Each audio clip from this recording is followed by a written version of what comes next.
আসসালামু আলাইকুম। সংবাদে আপনাদের সবাইকে স্বাগত জানাচ্ছি। আমি ফিরোজ তোহা। শুরুতেই সংবাদ শিরোনাম।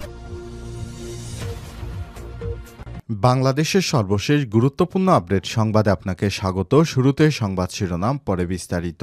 শুরুতেই জানাব, আওয়ামী লীগ নিষিদ্ধের ব্যাপারে শীঘ্রই পদক্ষেপ নেবে সরকার, বললেন আসিফ মাহমুদ। রাজনৈতিক দল হিসেবে আওয়ামী লীগকে নিষিদ্ধ করার ব্যাপারে বর্তমান সরকার শীঘ্রই পদক্ষেপ নেবে বলে জানিয়েছেন স্থানীয় সরকার, পল্লী উন্নয়ন, এলজিআরডি ও সমবায় মন্ত্রণালয়ের উপদেষ্টা আসিফ মাহমুদ সজীব ভুঁইয়া। আজ বার্তা সংস্থা বাসসকে দেয়া এক সাক্ষাৎকারে তিনি এসব কথা বলেন। এরপর জানাব, আওয়ামী লীগ নেতাদের সম্পত্তিতে হামলা না চালানোর আহ্বান প্রধান উপদেষ্টার। দেশের সার্বিক আইনশৃঙ্খলা পরিস্থিতি স্বাভাবিক রাখতে দেশের সব নাগরিককে নিজ নিজ অবস্থান থেকে দায়িত্বশীল হওয়ার আহ্বান জানিয়েছেন প্রধান উপদেষ্টা অধ্যাপক ড. মোহাম্মদ ইউনূস। এদিকে অভিনেত্রী শাওন এবং সাবাকে পরিবারের জিম্মায় ছেড়ে দিল ডিবি। 15 ঘন্টার বেশি সময় জিজ্ঞাসাবাদের পর অভিনেত্রী মেহের আফরোজ শাওন ও সোহানা সাবাকে ডিবি অফিস থেকে ছেড়ে দেওয়া হয়েছে। শুক্রবার বিকেলে DMP media and public relations বিভাগের উপপুলিশ কমিশনার ডিসি মোহাম্মদ তালেবুর রহমান বিষয়টি নিশ্চিত করেছেন। এদিকে জুলাই অভ্যুত্থান এখনও কোনো মামলার তদন্ত শেষ করতে পারেনি পুলিশ। জুলাই আগস্টের পর দায়ের করা 2400 মামলার একটিরও তদন্ত শেষ করতে পারেনি আইনশৃঙ্খলা রক্ষাকারী বাহিনী। তবে এরই মধ্যে বিশেষ মামলাগুলো থেকে জামিনে মুক্তি পেয়েছে 572 জন। জানাবো, ৭২-এর সংবিধান ছিল প্রতারণার সংবিধান, বললেন সলিমুল্লাহ খান। ১৯৭২ সালে যে সংবিধান গৃহীত হয়েছিল তা ছিল প্রতারণামূলক। এই সংবিধান গণতান্ত্রিক নয় বলে মন্তব্য করেছেন University of Liberal Arts Bangladesh ইউল্যাবের অধ্যাপক ড. সলিমুল্লাহ খান। এবং সর্বশেষ জানাবো, নতুন মাহফিলের স্থান জানালেন মিজানুর রহমান আজহারী। এবার ঢাকায় যাচ্ছেন বিখ্যাত ইসলামিক স্কলার ড. মিজানুর রহমান আজহারী। আজ দুপুরে নিজের ভেরিফাইড ফেসবুক স্ট্যাটাসে সব তথ্য জানান তিনি।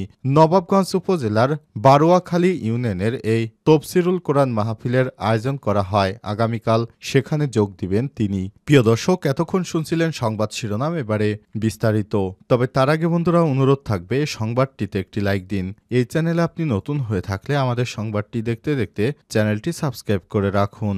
কমেন্ট করে বন্ধুরা আপনার মূল্যবান মতামত জানিয়ে দিন আপনি বিশ্বের কোন দেশ থেকে বা বাংলাদেশের কোন স্থান থেকে আমাদের সংবাদটি দেখছেন এবং শুনছেন। এবারে বিস্তারিত। আওয়ামী লীগ নিষিদ্ধের ব্যাপারে শীঘ্রই পদক্ষেপ, বললেন আসিফ মাহমুদ। রাজনৈতিক দল হিসেবে আওয়ামী লীগকে নিষিদ্ধ করার ব্যাপারে বর্তমান সরকার শীঘ্রই পদক্ষেপ নেবে বলে জানিয়েছেন স্থানীয় সরকার, পল্লী উন্নয়ন ও এলজিআরডি ও সমবায় মন্ত্রণালয়ের উপদেষ্টা আসিফ মাহমুদ সজীব ভুঁইয়া। শুক্রবার 7 ফেব্রুয়ারি বার্তা সংস্থা বাসসকে দেয়া এক সাক্ষাৎকারে তিনি এসব কথা বলেছেন। আওয়ামী লীগ প্রসঙ্গে আসিফ মাহমুদ বলেছেন, প্রথমত এটা অত্যন্ত ইতিবাচক যে আওয়ামী লীগ নিষিদ্ধ করার ব্যাপারে রাজনৈতিক দলগুলোর মধ্যে এক ধরনের ঐক্যমত তৈরি হচ্ছে। রাজনৈতিক দলগুলোর মধ্যে এমন ঐক্যমত তৈরি হলে সরকারের জন্য যে কোনো সিদ্ধান্ত বাস্তবায়ন করা সহজ হবে। আওয়ামী লীগ নিষিদ্ধ করার ব্যাপারে সরকার সহসায় কোনো পদক্ষেপ নিচ্ছে কিনা এমন প্রশ্নের জবাবে তিনি বলেছেন, 5ই আগস্টের পর জনগণের যে আকাঙ্ক্ষা এবং চাওয়ার জায়গা আছে সেগুলোকে প্রাধান্য দেওয়াটাই আমাদের মূল লক্ষ্য হওয়া উচিত। সে জায়গা থেকে বিএনপির পক্ষ থেকে আওয়ামী লীগ নিষিদ্ধের যে দাবি উঠেছে, আমি বিষয়টিকে সাধুবাদ জানাতে চাই। অন্তর্বর্তীকালীন সরকারের যুব ক্রীড়া মন্ত্রণালয়ের উপদেষ্টা বলেন, বিচারিক প্রক্রিয়া ছাড়াও 4টি আইন রয়েছে যেখানে সরকারের নির্বাহী আদেশে যে কোনো দলের বিরুদ্ধে ব্যবস্থা নিতে পারে। তবে এটার লিগ্যাল ফ্রেমওয়ার্কটা, আইনি কাঠামো কী হবে এ বিষয়ে সরকার এখনো সিদ্ধান্ত নেয়নি। আওয়ামী লীগের বিষয়ে কাজ করতে সরকার অতি দ্রুত সিদ্ধান্ত জানাবে বলেও জানিয়েছেন উপদেষ্টা আসিফ মাহমুদ সজীব ভুঁইয়া। আওয়ামী লীগ নেতাদের সম্পত্তিতে হামলা না চালানোর আহ্বান প্রধান উপদেষ্টার।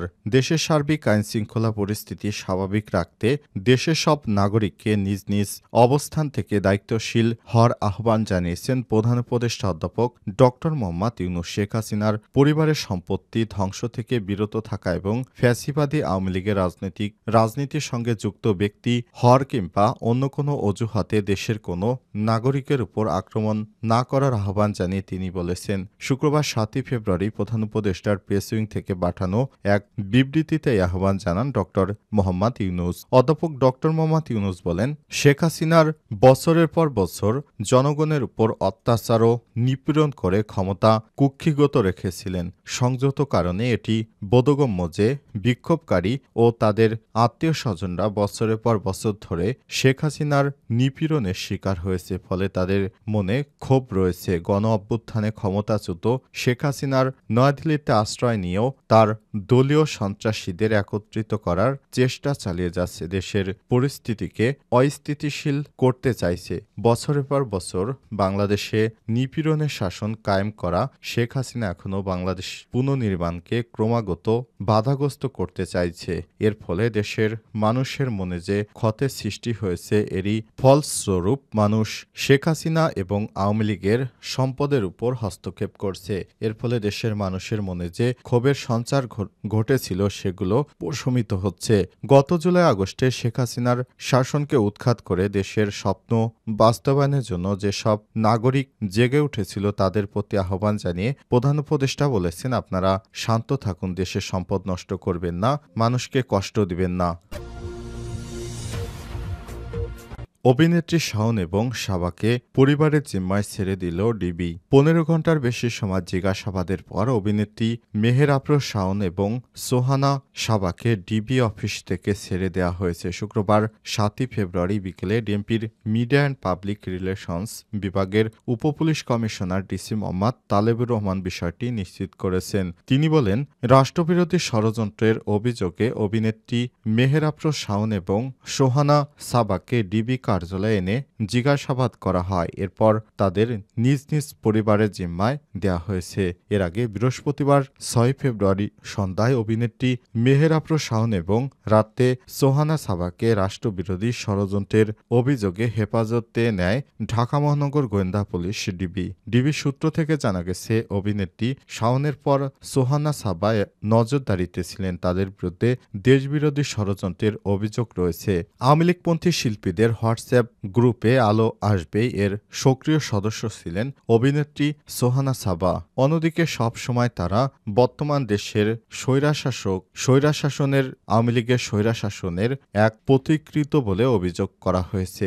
অনেকেই বলছেন, অভিনেত্রী শাওন সবসময় শিক্ষার্থীদের আন্দোলনের বিপক্ষে, কারণ তার বাবা আওয়ামী লীগের একজন সংসদ সদস্য। এছাড়াও তার মা একজন সংরক্ষিত মহিলা আওয়ামী লীগের সংসদ সদস্য, আর শাওন একজন মনোনয়ন প্রত্যাশী। তাই সবসময় শেখ হাসিনার গুণগান গাওয়াই শাওনের কাজ। জুলাই অভ্যুত্থান এখনও কোনো মামলার তদন্ত শেষ করতে পারেনি পুলিশ।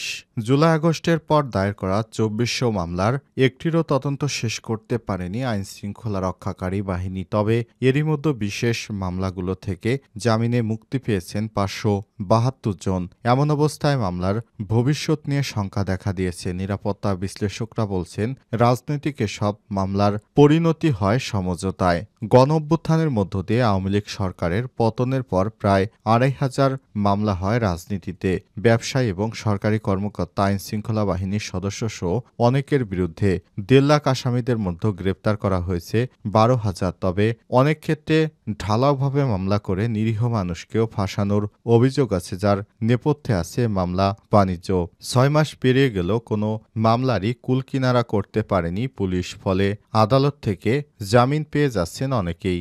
বিশেষ করে মামলাগুলোর মধ্যে ২৬শে জানুয়ারি পর্যন্ত জামিনে মুক্তি পেয়েছে ৫৭২ জন। মামলা সংক্রান্ত একটি প্রতিবেদন বিশ্লেষণ করে পাওয়া গেছে সব তথ্য।